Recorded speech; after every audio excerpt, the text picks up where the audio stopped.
Hey guys, it's Tamara. I am back with another video. We're going to continue our discussion this week, all this week by the way, of dissociative identity disorder, or better known as multiple personality disorders. Thank you so much guys for coming back to my channel, for those of you who are subscribed.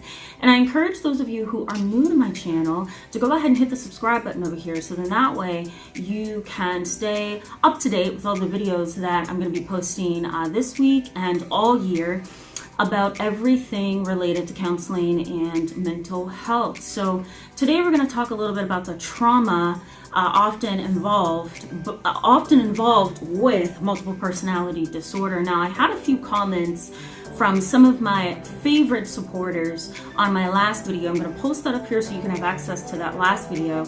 And some of the questions that I got, and I don't have my laptop with me right now, but some of the questions that I got included wanting clarification on if post-traumatic stress disorder or any kind of trauma has to be a condition met or a part of the criteria met in order to be diagnosed with dissociative identity disorder. So we're just going to jump on in and just start jumping into all of this information and kind of weeding through the confusion. The benefits for you today in this video is that you're going to learn just a little bit about what triggers multiple personality disorders, and I want to dispel some myths. I also want to go over the assessment process and what happens when a therapist suspects multiple personality disorder. So let's go ahead and jump in, okay? So multiple personality disorder, or better known as dissociative identity disorder, again, is extreme dissociation, and that is pulling away from reality, right? It's a break in reality. It's almost as if so let's say there's like 4 personalities or 6 different personalities within a person. The main character, let's say her name is Tiffany, begins to step into the background of Rochelle, and Rochelle becomes the person who is in the forefront, right? So Tiffany steps into the background and Rochelle steps into the front of everything to lead things, guide things, and cope with things that are stressful. Now, Rochelle is only a personality that comes forward when Tiffany is triggered, right? In some fashion, and it doesn't always have to be trauma. It could simply be a stressful incident, a stressful event, a stressful thought, or it could be kind of like an anxiety attack or a panic attack, right? Anything that threatens the vulnerable person who is struggling, that pushes the more dominant and stronger personalities to emerge, okay? Now, before I go any further in this video, let me just be very honest with you and let you know that a lot of therapists and mental health providers do not believe in multiple personality disorder. I am one of them. I'm not sure that it's multiple personality disorder as much as it is just the fact that the person is struggling with different fragments or components of themselves. So what I mean by that is, my question has always been, are these different personalities within the person, or are these fragmented bits and pieces of the same person, and this person just doesn't know how to integrate those fragmented parts, right?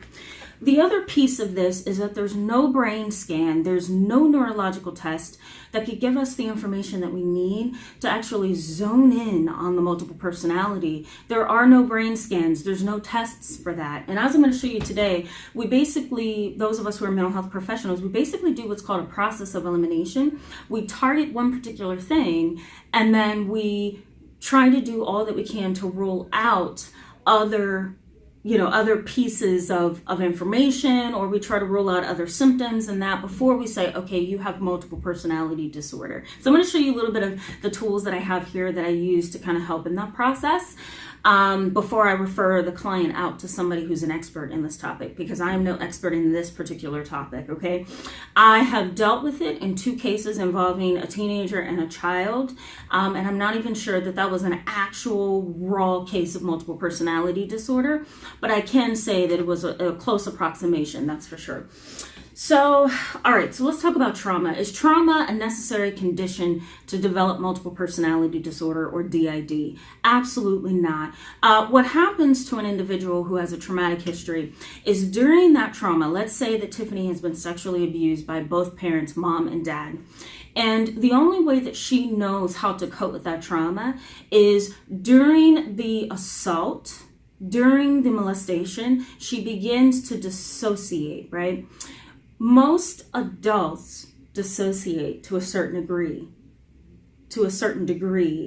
during sexual behavior, right? Or sexual intercourse. Most people tend to kind of dissociate a little bit, right? They go somewhere else and they just experience what's happening to them, right?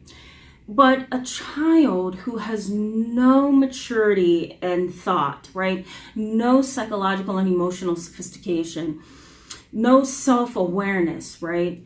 No understanding of the world around them or what's happening to their body. The only thing that they can do is mentally and psychologically dissociate from the experience. And so it creates a splitting off of that child's sense of awareness, that child's identity, that child's sense of self, right? Try to think of it this way. If you were being sexually abused by a parent, how would you get up from that experience and get up the next day and go to school, have some kind of self-identity and self-esteem, interact with other adults and other kids, see the world in a healthy, positive way? How would you do that? You would have no way to do that other than to split off from that experience so that you can cope better, so that you can compartmentalize and categorize everything that has happened to you.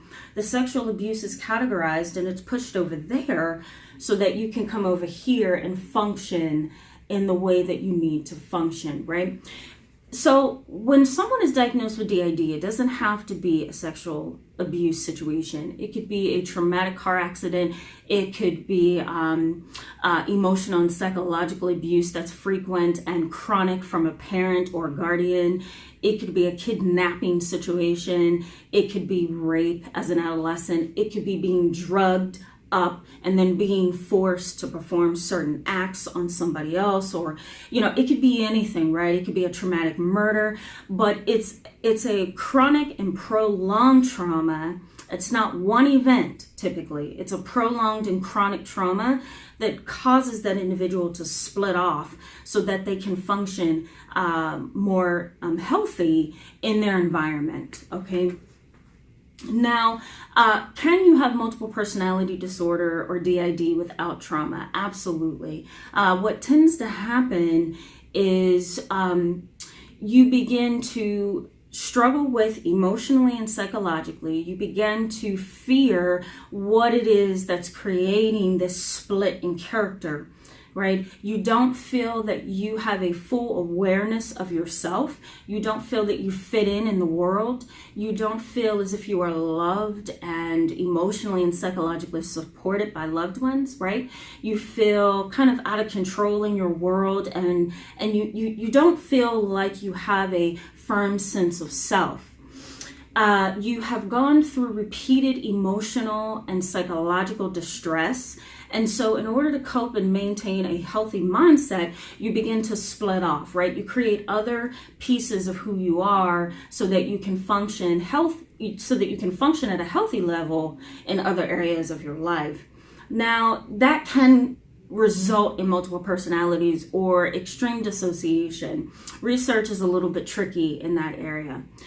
So let me just go ahead really briefly and explain to you how I do my process of elimination so that I can refer a patient or client to another provider. When someone comes to me, primarily an adolescent or sometimes an adult, depending on what they're looking for, I will do a couple of things. I will do a self-interview, meaning that I give the client or the patient a set of questions for them to answer about their history, their demographics, substance abuse history, previous counseling experiences, neurological exams, endocrinologist exams, other test results from in the past, traumatic experiences. I do a full holistic evaluation. Then I pull up a variety of assessments, and they're called self-assessments, and they have their own clinically structured questions so that I can zone in on what is the clinical problem. The first scale that I'll use if a client or an individual says that they are suicidal is the Columbia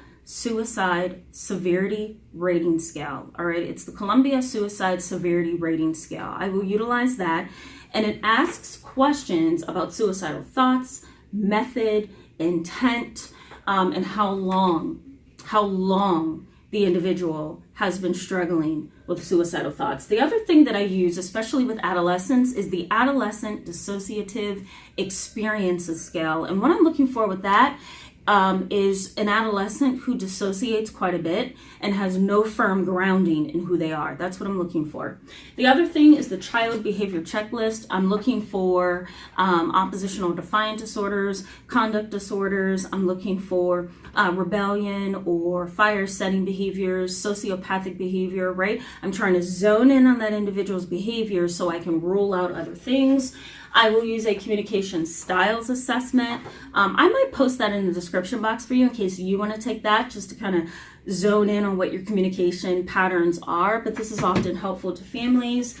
I utilize another test called the Brief Patient Health Questionnaire. I might post that in the description box for you as well if you want to take it and see where you are on that. That just gives me an overview of how healthy you are and maybe point out some health concerns that you might have.